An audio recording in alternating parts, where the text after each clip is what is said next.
In 2020, the world stopped flying. Planes sat parked in the desert. And United Airlines, an actual airline with actual airplanes, gates, hangars, and tens of thousands of employees, went looking for emergency cash. So it put up collateral, not the planes, not the airport slots. It put up Mileage Plus, the frequent flyer program, the points. And here's the part that should stop you. The appraisal reportedly valued that points program at more than the entire airline was worth on the stock market at the time. The imaginary money was worth more than the fleet. That is not a glitch. That is the business. You have been thinking of these companies as airlines that happen to run a loyalty program. It's the other way around. Let's start with what you believe, because the belief is the product. You think miles are a thank you, you flew a lot, you gave them your money, and somewhere in a database a number goes up, and one day that number turns into a free flight to somewhere warm.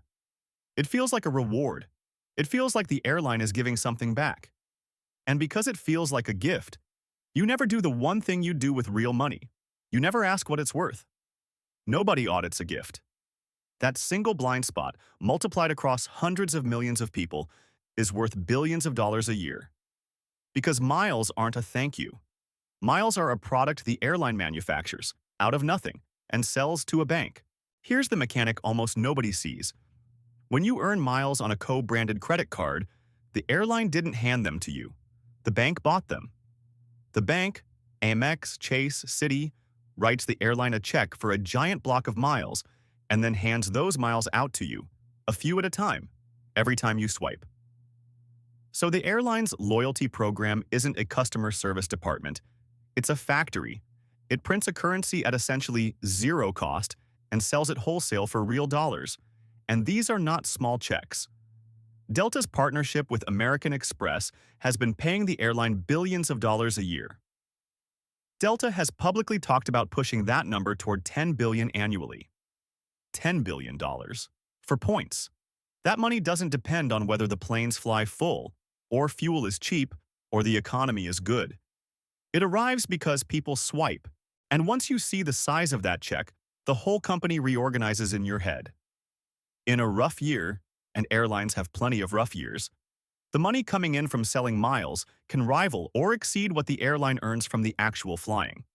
The seats are a low-margin, brutally competitive, weather-dependent grind. The points are a high-margin machine that prints on demand. So the honest description of a modern legacy airline is something like a loyalty and payments business with an airline attached to it for credibility. The flights aren't the product anymore. The flights are the thing that makes the currency feel real. Take the airline away, and the points are monopoly money. That's why they still fly. Which brings us back to the pandemic, because that's when the mask slipped completely. Airlines were bleeding cash and needed to borrow enormous amounts fast. And when a lender asks, "What have you got worth borrowing against?" these companies didn't lead with aircraft. They mortgaged the points. United borrowed billions against Mileage Plus. Delta raised around $9 billion backed by Sky Miles. American did the same with AAdvantage. And the appraisals attached to those deals were staggering. In each case, the loyalty program was valued in the tens of billions, in some cases north of what the entire company was trading for. Read that again. Lenders looked at a company that owned hundreds of airplanes and said, "The most bankable asset here is the database of promises you made to your customers." Investors already knew what you didn't. The points were the treasure. Now here's where it gets genuinely strange. What the airlines built is a currency. It has a float, a supply, an exchange rate, and hundreds of millions of holders. There are trillions of unredeemed miles sitting out there in the world. But it's a currency with one difference that changes everything. The issuer sets the exchange rate, alone, whenever it wants, with no notice, and no obligation to tell you. Imagine you had savings in a bank, and the bank could simply announce on a Tuesday that your dollars now buy 30% less. And that this was, per the terms you agreed to, completely fine. That's the deal. Every major program's terms reserve the right to change the value, change the rules, or end the program entirely. You don't have an account. You have a IOU written in pencil, held by the person who owes you. Quick thing before the next part. because this is where they actually start using that power on you. If you like seeing the machine under the marketing, that's this whole channel. A new hidden economics breakdown every week. Subscribe so the next one finds you. And they use it constantly. It has a name in the industry, devaluation. For decades, programs published an award chart, a simple table. Europe costs this many miles, Asia costs that many, and you could plan around it. That chart was a promise you could read. So it had to go. Over the past decade, one by one, the big US programs killed the published chart and switched to dynamic pricing, meaning the number of miles for a seat now floats with demand and with whatever the cash fare is doing. Delta pulled its chart around 2015. United dropped its published chart in 2019. American drifted the same way, and the industry described it every single time with the same word, flexibility. Here's what flexibility means in practice. The flight that used to cost you 60,000 miles now costs 140,000, and there is no document you can point to that says it shouldn't, because they deleted the document. You didn't get robbed, you got repriced. And notice what that actually is. Inflation. Real inflation, running inside a private currency with no index, no report, no announcement. When the dollar loses value, there are headlines, central bankers on television, and angry op-eds. When your miles lose value, there is a quiet update to a web page. Outside estimates from points tracking sites have generally put the big airline currencies somewhere around a penny to a penny and a half per mile. And the long-run direction of those estimates has been down. Slow, steady, silent. Your miles are a savings account that shrinks in the dark. And the genius of it is that the shrinkage is invisible, unless you were paying enough attention to remember what the same trip cost you 3 years ago. Almost nobody does. That's not an accident either. And then there's the quietest profit center of all. Not every mile gets used. People forget. Accounts go dormant. Miles expire under inactivity rules. Someone saves up for a dream trip they never take. Someone dies, and the balance dies with them. The industry has a clean, bloodless word for this, breakage. And breakage is the best possible outcome for the issuer, because the airline already got paid real cash for those miles by the bank, and now it never has to deliver anything at all. The mile was sold, the money was banked, and the obligation simply evaporated. Every unused mile is pure, finished profit. Which means somewhere in these companies the math quietly prefers that you don't redeem. Not too many of you anyway, just enough to keep the dream credible. And even when you do redeem, look at what they hand you. You buy a free flight with points, and then you're charged taxes, carrier-imposed surcharges, and fees, which on some international redemptions can run into hundreds of dollars in cash. The seat is also often the worst seat, on the worst day, released in whatever quantity the algorithm decides. Because the airline controls both prices at once, how many miles the seat costs, and how many seats exist at that price. Nobody has to raise the price if they can simply make the cheap seats not exist. It's the oldest trick in retail, the doorbuster that's always out of stock, running at industrial scale on a currency you were told you'd earned. And I have to say something about elite status, because it's the same machine wearing a nicer suit. Silver, gold, platinum, diamond.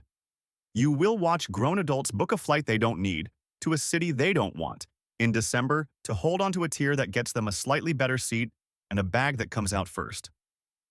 Airlines discovered they could pay people in hierarchy instead of money, and that hierarchy is cheaper than money because it costs almost nothing to print and people will chase it harder.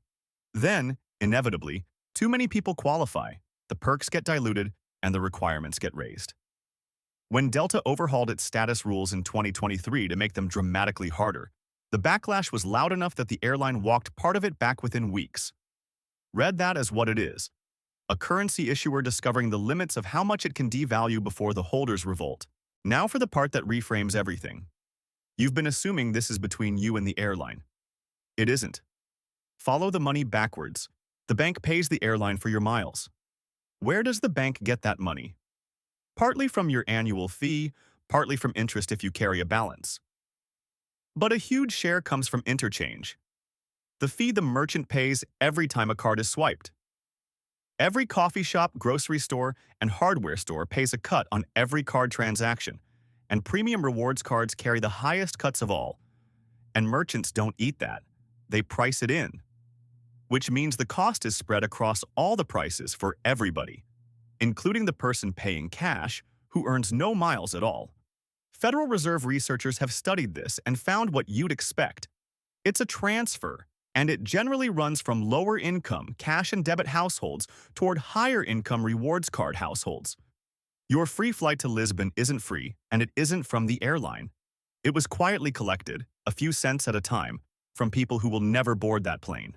Sit with the shape of that for a second because it's the opposite of how it's marketed. The reward is sold to you as a bonus for being a good customer. Structurally, it's a rebate funded by a hidden surcharge that everyone pays and only some people get back. The more you spend, the bigger your share of a pool that people who can't spend are also filling. That's not a loyalty program. That's a redistribution mechanism running in reverse, with a lounge at the end of it. And it works precisely because no one ever sees the transfer. There's no line on any receipt that says swipe fee. The cost was baked into the price of the sandwich before you ever got to the register. So why hasn't anyone stopped it? People have looked. In 2024, U.S. regulators, the Transportation Department and the Consumer Finance side, held hearings and opened inquiries into exactly this. Devaluations without notice, points expiring, terms that can be rewritten unilaterally, whether these programs deserve to be treated as the financial products they obviously are. The questions were the right ones. But regulating this is genuinely hard, and the political weather shifted, and the fundamental problem never went away. Nobody agrees what a mile legally is. It isn't a deposit. It isn't a security. It isn't quite a gift certificate. It exists in a gap between definitions. And that gap is the entire foundation the business is built on. Airlines aren't hiding in the gray area by accident. The gray area is the product. Now, I'm not telling you to close your accounts. If you play it right, miles can be a genuinely great deal, and people who study this pull real value out of these programs every year. But you have to change the frame you're holding. Stop thinking of miles as savings. Savings are supposed to hold value. Miles are guaranteed not to. Think of them as a perishable, like something in the fridge with a date on it you can't read. The strategy that follows is simple, and it's the opposite of what the program wants. Earn and burn. Don't hoard. Don't save 6 years for the trip of a lifetime while the currency quietly melts underneath you. Redeem while you know what it's worth, because the only person who can tell you what it'll be worth next year is the person who benefits from it being less. And if you want to see that same move, a price that was never real, arriving slowly enough that you never decide to leave, pulled off on the thing you watch every single night, that's the video sitting right here. Same playbook, different bill. Watch it next and you'll start seeing it everywhere. I'll see you soon.